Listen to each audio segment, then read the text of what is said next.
Your wife got a new job. Good, man. You going over there to So help? what I? Your wife got a new job to help a coach? No. I ain't going to leave. I ain't going to. You don't want no parts Oh, of it? sister, man, she got sisters. Dad, assistant coach, man. They good. They good over there. Trying to get Christian back in the coaching of sisters. Oh, okay. Because, you know, sisters have been limping. Right. So, all right, Dion. I see Lake Simpson got rid of everybody over there for their basketball program, but they got rid of everybody.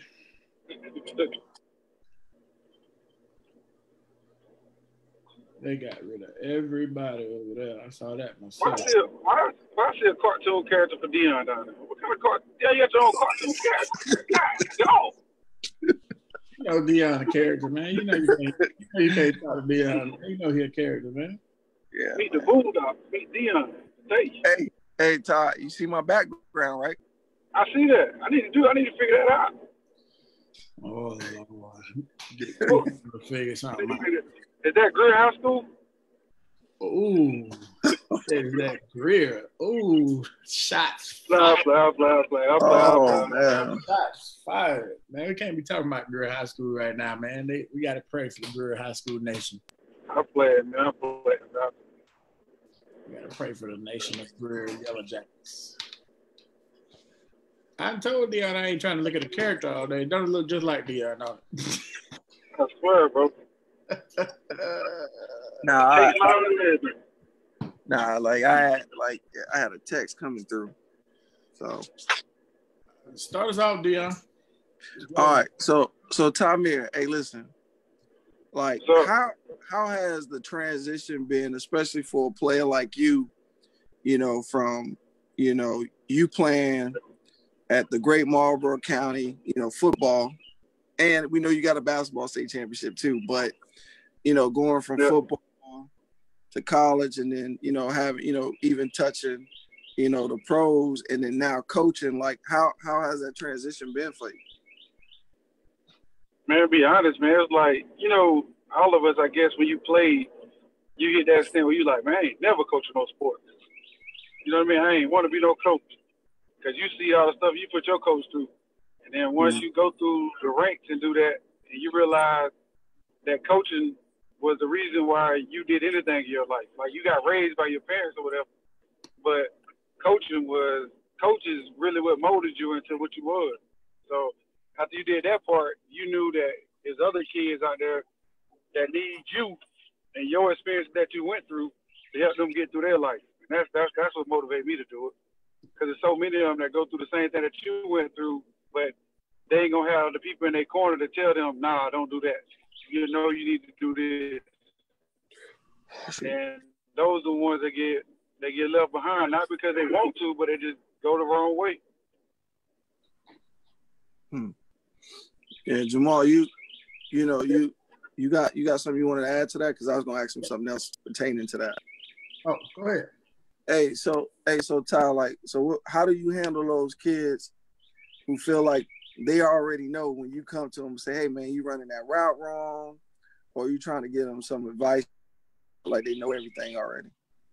Oh, man, that happens a lot, man. Even when I'm, training kids and stuff, they think they know it all, and then you have to, show them. Like, the best thing I learned with some kids is, showing them game film or showing them, recording them while I'm training them and then showing them, this how this looks. And then you show them somebody that's in college doing it from the same view, and they help them out a lot. Because most of them, most kids at this age, man, they got people in their ear telling them they're the best thing they ever smoked. They're the best thing that ever happened. So they feel like they already know it all. So sometimes you have to humble them, man, because if you don't, and then you can't, then as coaches, sometimes I know it get frustrating. You start working with a kid, he think you know it all, but the moment you hear you pull that, man, all right, well, him to thinking like he really can do it on his own. That's a bad trap. So you just got to keep working with them, man, because you don't run into them bad attitudes. Most of them, most of the good kids these days, man, I hate to say it, most of them raising themselves, so they think they're grown already. Not because their attitude, but that's the way they living. For me, I just tell them, hey, lace it up. Let's play one-on-one. I know that you're not going to beat me, so, hey, let's lace it up and play one-on-one. Because sometimes showing you, I can tell you that I can show you on film, but sometimes they get that attitude where, like, you can't do it. Okay, well, let's just play one-on-one. I can show you better than I can tell you. I think showing them and teaching them and talking to them along the way while you busting their butt, I think that's a good teaching. That's how it happened to me. The old heads used to do me like that. So, oh yeah, I got into coaching because I always thought, well, my coaches all thought that I was going to be a coach because, especially my last coach in college, I gave him absolute hell, basically. Like, it was just bad. Right? He'd tell me to guard a guy this way, and I'd be like, no, it's not going to work that way. I need to guard him this way. He was like, you think you're smarter than me? I was like, it's not that I don't think I'm smarter than you. I just don't think your way is going to work against this guy. It's just I've watched the film and understood, and I was just like, no, I need to do it the other way. So, yeah, whatever. That's crazy because like I was thinking about it. You know how you get those kids and you can almost point them out like how it goes. Like, you know, for instance, man, I think I'm really, really good. Like I'm the best thing on my football team. But then on the other side of the road is this other kid that got a scholarship. In your mind, you think you're better than them. But obviously, they doing something different than what you're doing. So therefore, that's why you got to work. I use that all the time. Like I pull up a kid, like, what do you think about him? Yeah, all right. Well, he got a scholarship. What you doing different than what he doing? Evidently, he outworking you. So you got to figure out a way to outwork him. So by me trying to help you and you not knowing and you think you know it all, like that, what you missing right here might be the reason why somebody off you. So I use that all the time. You know, because there's so many kids that feel like, you know, somebody got a scholarship offer and they ain't get one. Yeah. So Todd, let me ask you this, man. Like, who had the biggest impact in your life, you know, to help position you, you know, into who you are today? Oh man, I can name. So first off, I'll start off with name three. Man, this man named Dennis Miller that lived. He was over the recreation department when I lived in Marlboro. He would come pick me and my brother and them up and take us to football practices and stuff like that. And Ant Woods, he was another one that worked there. James Pate, my middle school basketball. Coach Norris. I played football. Coach Norris, he was the middle school coach my 7th grade year. And what happened was all my friends was going in the neighborhood play little league, but I was like, I ain't playing no middle school football. I really could play basketball, so I just play basketball. So Coach Norris, I got football. Listen, I'm on the sideline. I ain't even starting. 7th grade. One of the kids got hurt, and then the coach, like I was standing beside him, he threw me in the game, put me at free safety. So the next play, the kid break a run, one of the good running back, Bubba Hill, I'll never forget.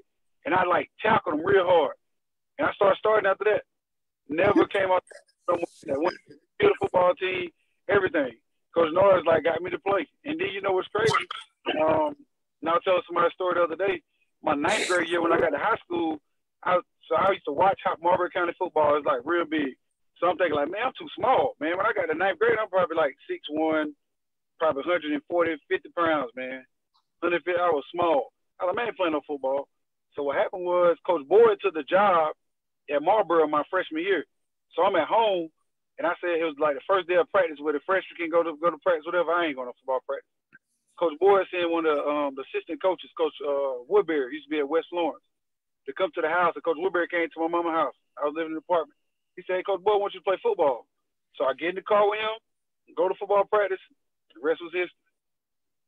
And Dean Boyd was like, he was like mentored me ever since then. And like the mold, and everybody know, you know, so, you know, going through high school, went through the whole thing with Clemson. Transcript was wrong. Went to Fort Union, did everything I was supposed to do. Like 2 days for me to report to Clemson.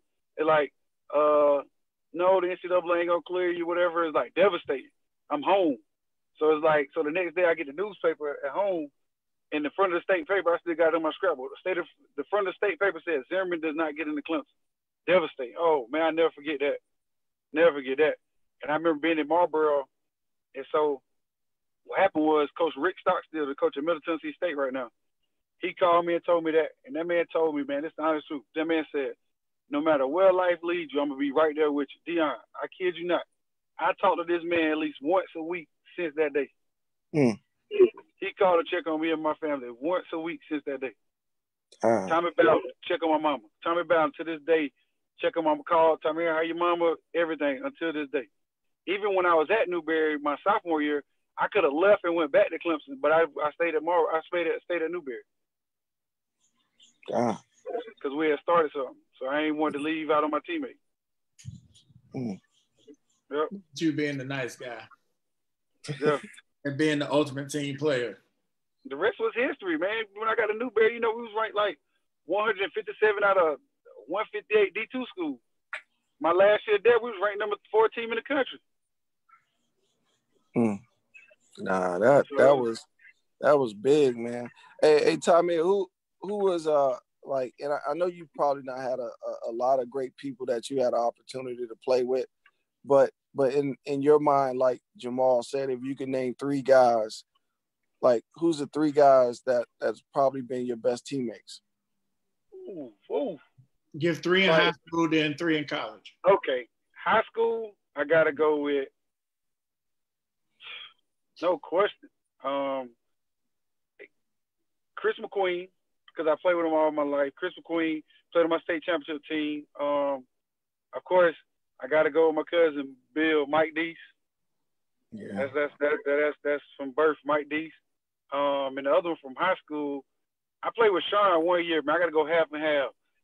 My cousin Irvin Bridges, he played with us too, and I got to go for Sean. Sean, that freshman year, man, it was fun playing. It was that 1 year playing with Sean, man. I'm telling you, man. I used to try to make him fight me every day at practice. Every day at practice. I used to, like, trying to guard. You know, he was big as nobody. We got him on our team that big, so he had practice.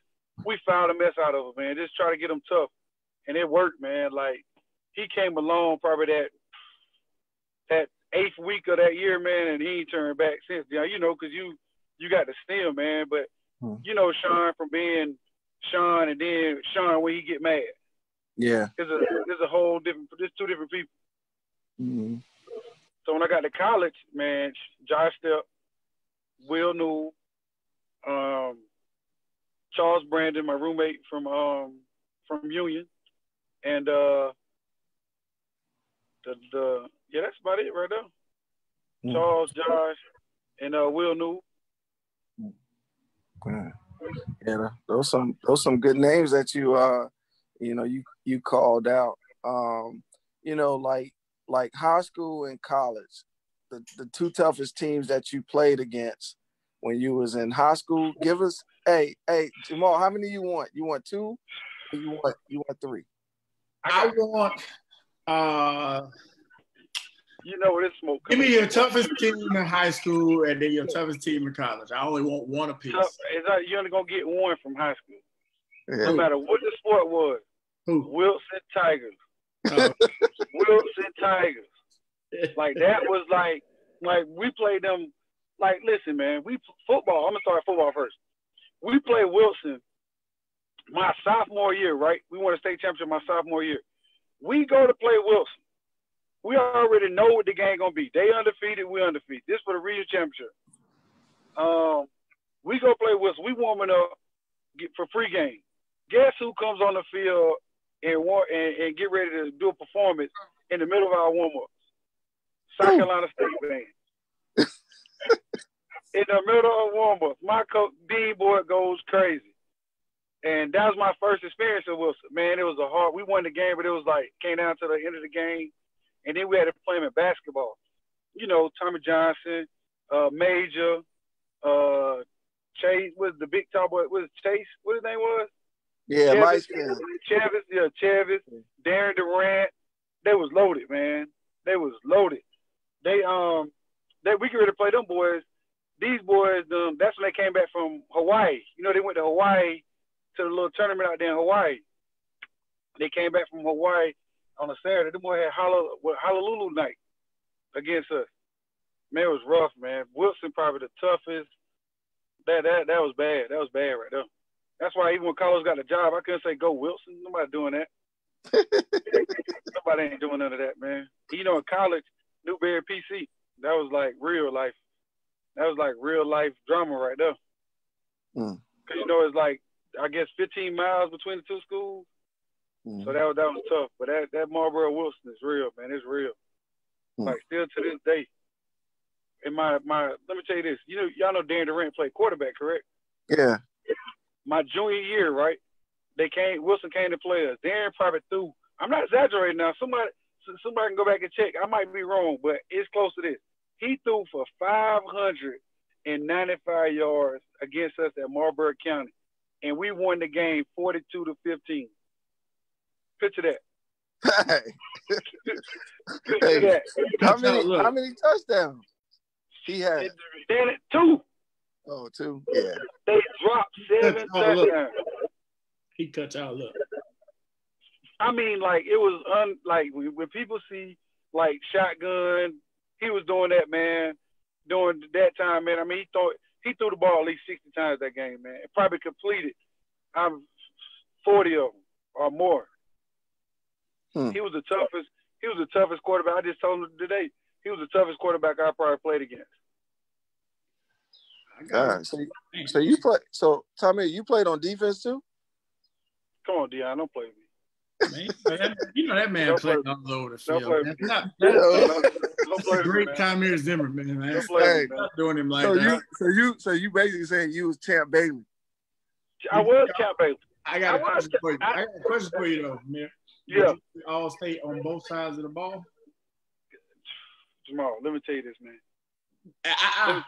I'm gonna break something down to you real quick. Something down to you. My sophomore year, right? I led the state in interception with 15. Wow. And I was second in the state in touchdown catches. My sophomore year. Okay. Okay. When I finished at Marlboro, I had 27 picks.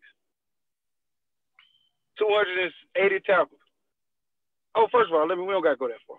Let me just break it down to you like this. Answer my question. I know how good you were. Yes. My senior year, you know, I played the first U.S. Army All-American. I played offensive defense. Still the only person that ever did that. Okay, that's all I needed to know. I didn't know you were on both sides of the ball. I knew you were great. Yeah. You tell me. Oh yeah. Hey, Tommy, how good was Gerard Gerald in football? Gerard was really good. I ain't lying. That Gerard was tough. He was tough. I ain't lying. He was tough. It was just like we played them his senior year, but you know we was 4A. I don't know if Muller's still 2A at the time. We played them my senior year, but I mean we dominated. Makes so bad. You know what's crazy? Savell Newton, which is probably one of the top 3 quarterbacks ever in this state ever seen, son. Ran for 2,000 yards, threw for 2,000 yards. We played against Mullins that year. Savell did not have a pass attempt. Damn. Yeah. I don't even remember how many yards he ended up with.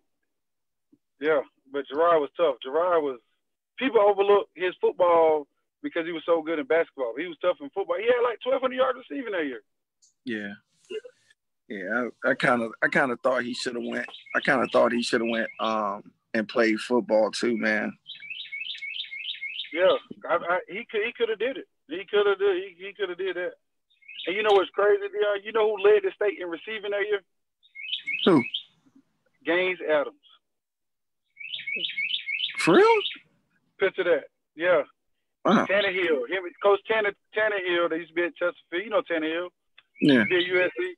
He was his coach at the private school in Greenwood. What's the name of the school? What's the school in Greenwood? The private school in Greenwood.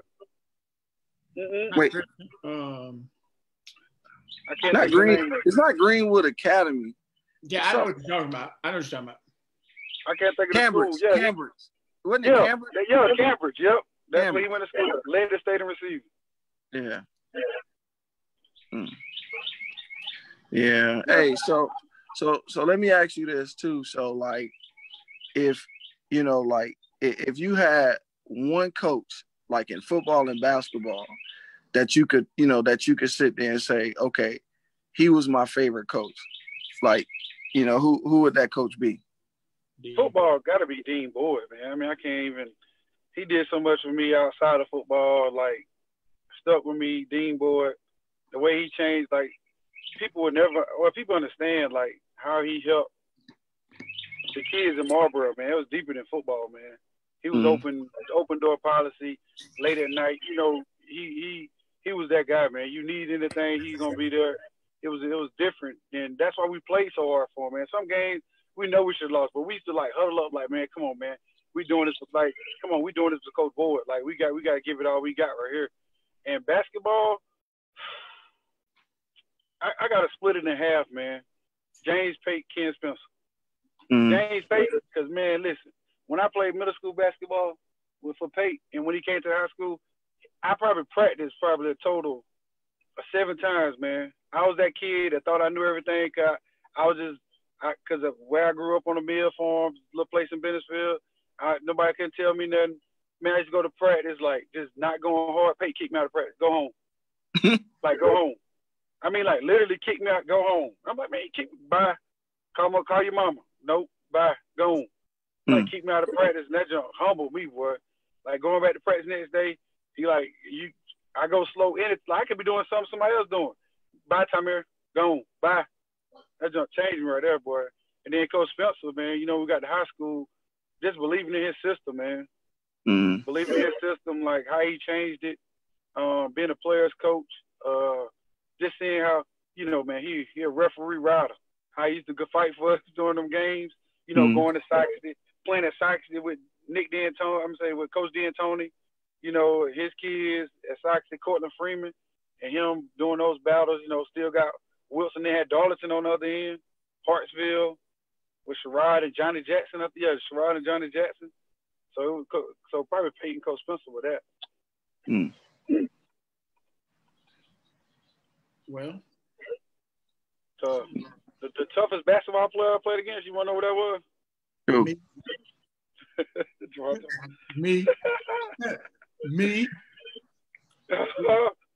Me. We was on the same team, though.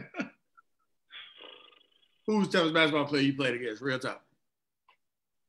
Of course, man. You know, Raymond Felton, probably. I'm gonna go with Raymond. I'm telling you, who else? Otis Daniels was tough, homie, and Brandon Freeman. Brandon Freeman, that was tough. Yeah, Brandon Otis was tough. We played them in the state championship game. That's what we played the state championship. Otis. I remember y'all talking. I'm gonna tell you this, that because I got another one to hop on, and then we can hop back on after I get off that one. We was in AAU practice. You probably gonna remember this time, man. We was in AAU practice because, you know, the upstate that year was me and Zion, Otis and Brandon. Then you, I can't think of old boy from Hartsville at the time. Sure. Yeah, and then we had AJ from Charleston, and then we had one or two more. Tamir, y'all argued so much. Y'all was like, because first it was Zion and Otis going back and forth, like who's gonna win the upstate. Then you was like, it don't even matter because all y'all got to come through us, and we're gonna beat both of y'all, so it don't really matter. I was sitting there like, that's how you feel? Yeah, I know. Bro, that feeling, let me tell you, man, we lost the year before, my 11th grade year, to Lexington on some fluke stuff, like some whole fluke stuff. But we made it to the state championship off a strong will. We played our first game. We went to Battery Creek. I think it was Battery Creek. And we hit a buzzer beat to get Battery Creek. We go to Sumter. We beat Sumter by a point. Seville brother Cam hit a free throw or something. We beat Sumter.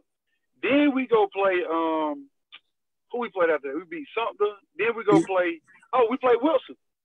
Nah, don't forget about LR now. I was on that staff. That was my junior year. That was when Rashawn was a freshman. Yeah. My junior. That was my junior. This is my junior. Hold on. You was on that staff at LR my 10th grade year we came there? No, we can't. Like, we had to come. I had John Taylor, Chris Brown. My senior year. That's my senior year. Remember, because it was the playoffs, and we had to come up there. Y'all came up there, yeah. The game was kind of close for a little bit. Oh, man, it was bad, man. Yeah, the game was tough. Y'all came back at the end a little bit. It was the referees, man.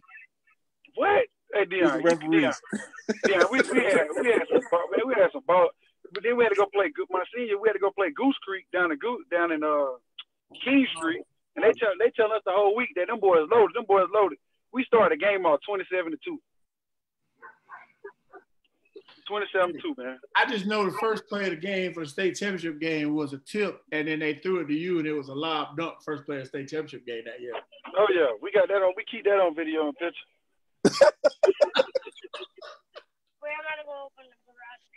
Yeah, man. What y'all gonna be doing in a little bit? Y'all want to hop back on? Hey, give me back. Yeah, Yeah, just, hey. give me about an hour or so, and I'll hop back on. All right, man. All right, I need to work on his background for Dion when he calls back. All right. All right, y'all. All right. Oh man.